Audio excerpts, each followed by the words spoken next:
Amados, muy buenos días. Imagínese usted que alguien le invitó a comer un pastel de manzana o un pie de manzana, como usted quiera.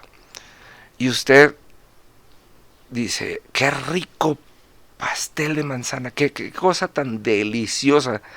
Y lo primero que hace es, decide pedirle a la persona que le invitó a comer este pastel de manzana la receta. Y entonces esta persona le apunta meticulosamente la receta y le dice es tanto de esto, es tanto de esto, es tanto de esto, y luego le empieza a escribir el orden. Y entonces pasa que usted decide ahora probar a hacer este pastel de manzana. Y entonces la primera vez usted sigue al pie de la letra las instrucciones. Y cuando sigue al pie de la letra las instrucciones que le dieron o donde tiene dudas, llama a la persona que le dio la receta y le dice, oye, ¿sabes qué estoy dudando aquí en esto? Y entonces ya le dice, no, mira, hazle así y así y así. Y entonces termina usted con el mismo pastel de manzana que le invitaron la primera vez. ¿Cuál es nuestro pensamiento natural? Nuestro pensamiento natural la segunda vez es hacerlo sin receta porque ya sabe cómo.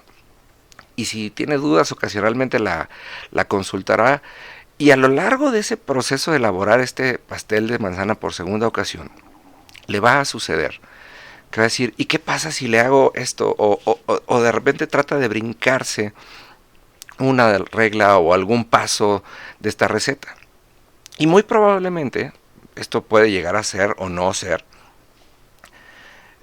le salga mejor y entonces con el tiempo usted va desarrollando su propio método, ya no una receta, sino un método de cómo hacer este pastel de manzana. Y cada vez que usted lo haga, le puede saber muy bien. Pero ¿sabe qué? Ya no es el mismo pastel de manzana. Ya no es aquella receta deliciosa que usted probó por primera vez. Yo me acuerdo hace no mucho me tocó hacer un budín de pan.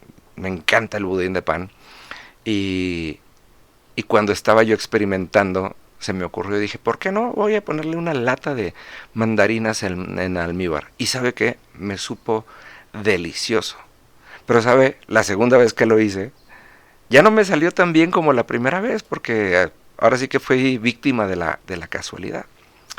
Normalmente en la fe muchas personas tratan de hacer una oración y se guían o en la palabra de Dios o se guían en alguna oración que alguien les mandó y están esperando que esa receta los lleve a un lugar y normalmente somos personas de hábitos y de costumbres y tratamos de repetir las cosas que nos funcionaron una y otra vez y curiosamente en nuestra fe de manera continua tratamos de hacer cosas que otras personas hicieron y no las cosas que vienen en el recetario. ¿Cuál es ese recetario? Pues obviamente la Biblia. La Biblia nos enseña, número uno, a conocer el carácter de Dios y número dos, a vivir de acuerdo al carácter de Dios. Y entonces de esa manera la Biblia nos promete que todo lo que hagamos prosperará. Entonces ahí es en donde las oraciones en muchas ocasiones se convierten en irrelevantes, porque cuando estamos tratando de repetir una oración para tener un mismo efecto, nos vamos a dar cuenta que ese Dios nos dijo en Apocalipsis 21:5 que Él hará todas las cosas nuevas. Y que apuntemos, pero que apuntemos sus principios y sus preceptos. ¿Por qué? Porque cuando nos empezamos a confiar en las pequeñas ideas que nosotros tenemos de las cosas que funcionan y dejamos de lado el recetario, llámese la palabra de Dios, vamos a empezar a desvirtuarnos y vamos a empezar a vivir y vamos a comer cada vez una receta distinta que no tiene que ver precisamente con la promesa de Dios que dice todas las cosas que emprendas prosperarán. Y entonces, ¿sabe qué pasa?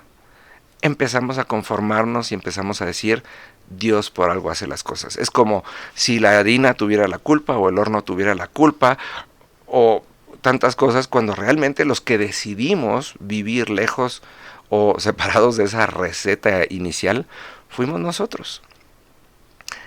Me preguntaban la semana pasada cómo ¿Cómo sabemos cuándo es tiempo de movernos? Sabemos que es tiempo de movernos cuando hemos dejado de cocinar de acuerdo al recetario, cuando hemos dejado de vivir de acuerdo a los preceptos de Dios, cuando hemos dejado de leer nuestra Biblia y cuando seguimos tratando de adivinar o ponerle de nuestra cosecha y después echarle la culpa a Dios.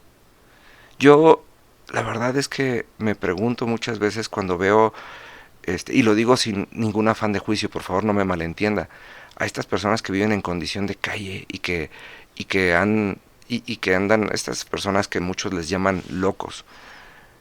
Y cuando los observo detenidamente, me doy cuenta que estas son personas que realmente lo único que les pasa es que viven dominados por sus emociones y que han dejado en su vida todo tipo de orden y todo tipo de línea de vida. Han dejado de lado el manual de vida. Y entonces viven enojados. Nunca se ha puesto a pensar cuántas personas de esas se enojan nada más porque usted se acerca. Cuántas personas han tergiversado la verdad de acuerdo a sus emociones. Fíjese nada más, dice la Biblia que el diablo es el padre de mentira y lo primero que usa es la palabra de Dios en contra de nosotros. Lo hizo con Eva, lo trató de hacer con el mismo Jesús y lo único que estaba tratando era de llevarlos a vivir por sus emociones y lejos del manual. ¿Cuándo es tiempo de movernos? Cuando hemos dejado de vivir de acuerdo al manual de vida, a la palabra de Dios. Mañana le seguimos con esto.